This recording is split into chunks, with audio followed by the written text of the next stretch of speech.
Mastery for Small Business Success. I'm Erica Northrup. And I'm Lee Davis. I handle the tech and he handles the numbers. And together as a father-daughter team, we bring decades of experience helping small to medium-sized businesses thrive. We know that as a business owner, your time is best spent mastering your craft and growing your business. Not getting lost in QuickBooks, managing finances can be confusing, and you don't have hours to waste sorting through spreadsheets or fixing bookkeeping mistakes. That's where we come in, helping you streamline QuickBooks so you can focus on building your business. Each week, we break it all down into simple, actionable steps so you can focus on growing your business, not fixing your books. Let's embark on this journey together.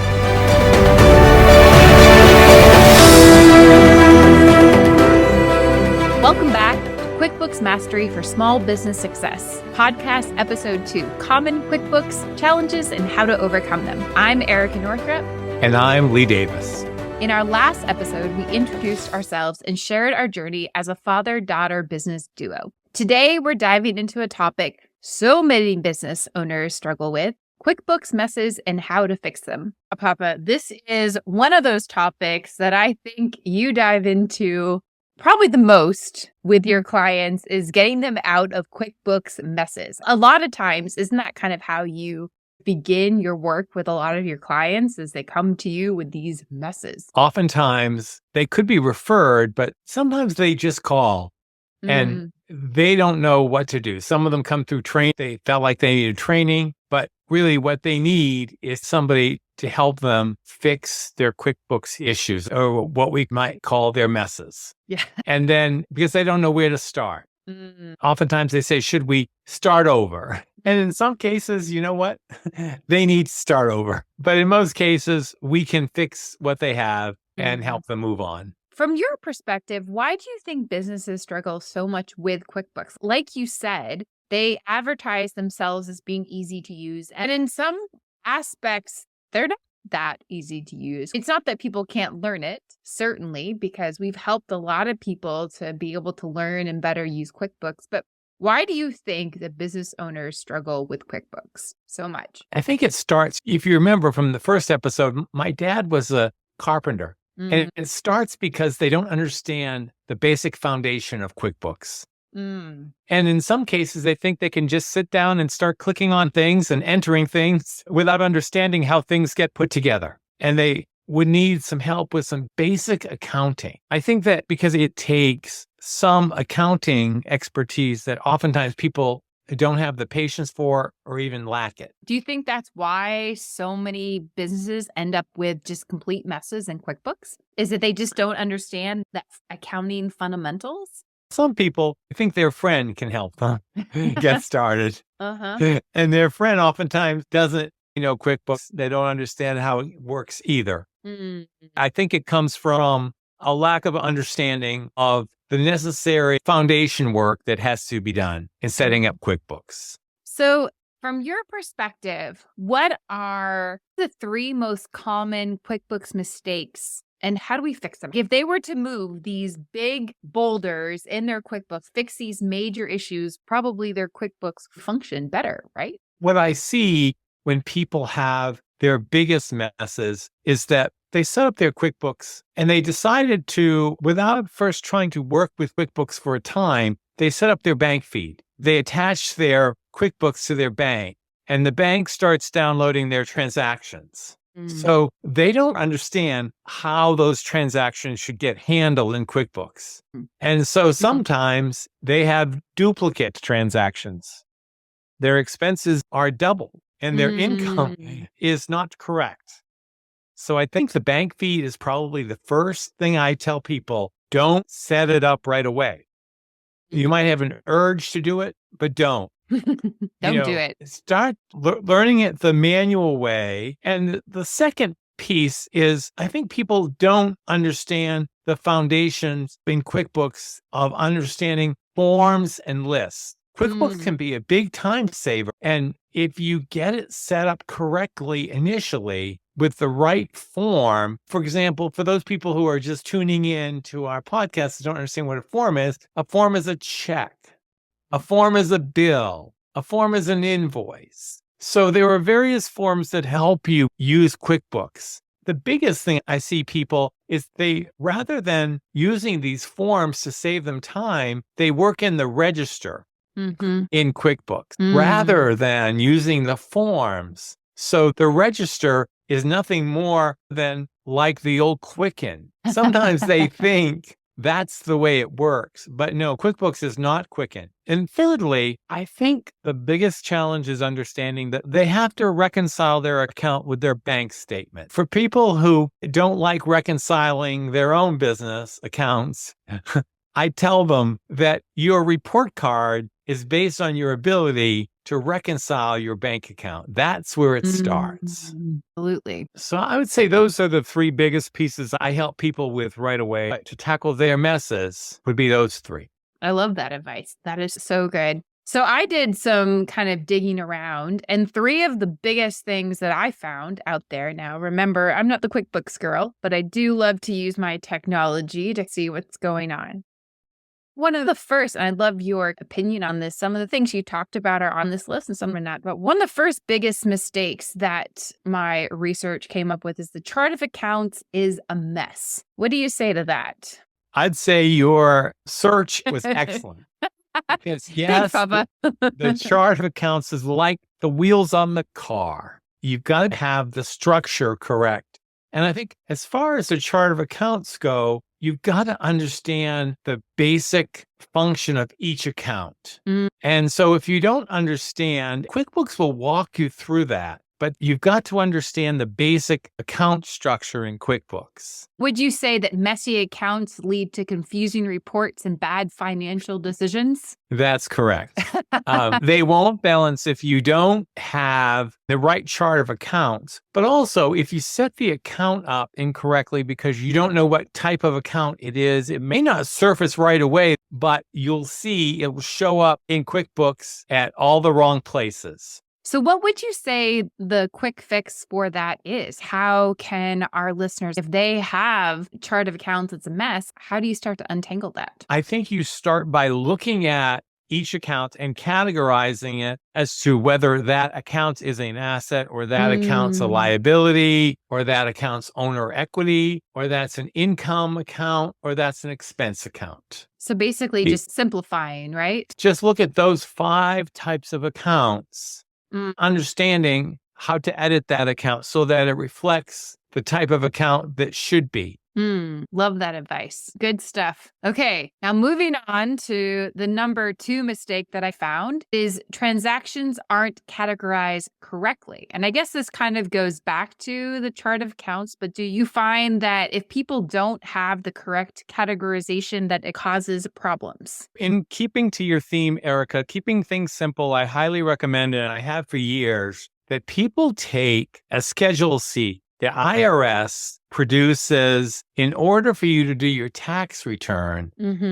And I recommend that people take that Schedule C and use that to set up their accounts because that will be very easy for whoever does their tax preparation, even that they can produce a Schedule C that would be correct. And they don't have multiple accounts. People will oftentimes try and do a lot more with their accounts than they should. Do you find that people are mixing their business and personal accounts together and they have everything mixed up in QuickBooks? I see that, and it fits into your question, is that people will use their personal credit card and put business charges on it too. Right. My advice right away is simplify. Have one business credit card and then a personal card. That makes a lot of sense. Keep things simple, keep things separate so that you're not having to guess which charge went with the business and which charge went with my personal expenses. And use that Schedule C to help yourself categorize things. And it will help you. It's one of those quick and easy tips that I think we like to give. We love that. It matters because this leads to incorrect tax reporting and then you have cash flow problems. That's why at the end of the day, this really matters. That's right. If you want to get the most out of your QuickBooks, you've got to learn to categorize things. And if you want to take money out of your business as an owner, use the owner draw. If you are an LLC or a single proprietor, you use an owner draw. That's how you pay yourself. That's how you take money out of your business. Love that. It's great advice. So what do you think the quick fix for transactions that aren't categorized properly? We've already said one, definitely keep things separate. Have two cards where you have your business purchases and your personal expenses. I've done this long enough that there's no shortcuts. You do it the old-fashioned way. If you've got to fix something, take month one and go through your bank register, your checking account, and account for every check and every deposit. Be consistent with your categorizing and understand that QuickBooks has a method to handle transactional work. Make sure you've got that method down before you start putting the work in. Maybe try doing a week and seeing, okay, let me print out my income statement and my balance sheet and see if it looks right, if I've got all of my checks accounted for correctly. Small steps. Yep. Absolutely. That's what gets the job done, right? It's these small things that you do over time consistently that leads to the success you're going to have. It's really not big, huge boulders. It's like the little tiny pebbles that you do day in and day out that accomplish what you want growing your business, right? Which we talk about a lot on this podcast. I tell people quite often, don't work around QuickBooks. Work in it. People will say, oh, I've got this spreadsheet, I've got this report. I said, no, that can be done in QuickBooks. And there will be some tools that you can have in your tool chest to help you with that. Love that. So good. Okay. Now, the third and final sort of mistake that my research led me to was that bank accounts in QuickBooks aren't reconciled. What do you say to that one? That is definitely a problem because when you don't have the cash account reconciled back from month one, and somehow you think you're going to keep going and somehow it's going to get better, and it just doesn't, because instead of having 1 month's worth of transactions, you've got 6 months or you've got 3 months. But no, understanding what a bank account means and really getting down to, if somebody says, I have cash, that's my bank account. I said, no, cash is not your bank account. All right. And no, your bank account is exactly that, the account at your bank. Right. All right. Absolutely. And I think what I've seen is that people don't start off with the right balance. So there are multiple problems when people don't start off with the right balance and they don't know how to fix it. If it's a new account, it's easier. Right. Because it starts at zero. But if you're bringing in an account that you already have, then that becomes more challenging. But being able to reconcile that account and also asking yourself if there's some missing transactions that you've got in there, because that will tell you've got some extra income or some extra expenses. Then your books aren't lining up, right? I mean, that's why this is a huge problem. Your accounts are just all over the place. How can you actually accurately tell what's going on with your business? That's right. And knowing that some people say, I'll just close this account and I'll start over. That won't work either. Because now you still got this old account that you got sitting out here that we've got to wrestle to the ground. Right. Because you've got transactions in that old account. So starting over on another checking account, while you may think that fixes your problem, you can't stop it and start somewhere else and think that it's all going to work out. Yeah, no. So reconciling your accounts and understanding that bank account is important. Absolutely. As our listeners will find out, I'm newly married. I now have 4 beautiful children in my life, and taking on this role of mom is new for me. And I guess I could relate this to QuickBooks and the aspect of, if you see a mess, you spend less time cleaning it up right away than if you wait 4 days to clean up the mess. By the time 4 days comes around, that mess is now sticky and hard, and you got to scrub more rather than just wipe it away. It's the same thing with QuickBooks. If you see something right away and you deal with it, you take care of it, it's not going to create as many headaches down the road as if you just take care of it up front. I would say there's some parallel to that. But I would also say that there are ways to clean up your mess. For example, if you are trying to clean up that mess with 4 kids, there might be a quicker way to do it. The quicker picker-upper? The quicker picker-upper, exactly. In the same way that you can save yourself a lot of frustration and time if you understand how to fix that particular issue. Lots of times people are well-meaning if you have a friend who thinks they can help you with QuickBooks and they don't know any more about fixing it than you do. So really going to an expert, someone that is certified and knows what they're doing is going to save you so much time and headache in the future. And somebody who's practical. It doesn't have to be a big elaborate piece. It can be just fix my problem. Okay, let me have you do it. So you can learn, be aware and knowledgeable about your business again, so you know what's going on in your business. That's right. Yes. And you can make more informed decisions around growing your business or starting new ventures or taking on new projects when you have a good idea of what your financial piece looks like. One of the practical tips it gave, and I'd like to get your take on this practical tip, is it just do it monthly, right? Don't wait until tax time. Don't wait until you have to do it. Do it every month. It's easy to do, but easy not to do. You're so right. I get people who call me in April and they have a whole year's worth of work that they think they got to get done. They're behind on filing their taxes. Reconcile your account monthly and don't wait till tax time. Some businesses have to have their stuff into the state by mid-March. So come January, if you've done your work monthly, and there are some clients who really like me to do their work because they can flip a switch on January 10th and their work is ready to go to their accountant. Love that. So now that we've talked about some of those big mistakes that people make in their QuickBooks and some easy ways to stay on top of those mistakes and get them fixed, what would you say are a couple of tips that you can give our listeners to help them have their QuickBooks be clean, easy, stress-free, not a mess? What are a couple of good things to do? Some of the tips that I pulled up in my research we're going to definitely talk about in the future is automation. And that was one of the first tips. There's a lot of automation inside of QuickBooks to help you not spend hours working inside of QuickBooks. So if you know these automation rules and these tips, it will make things easier.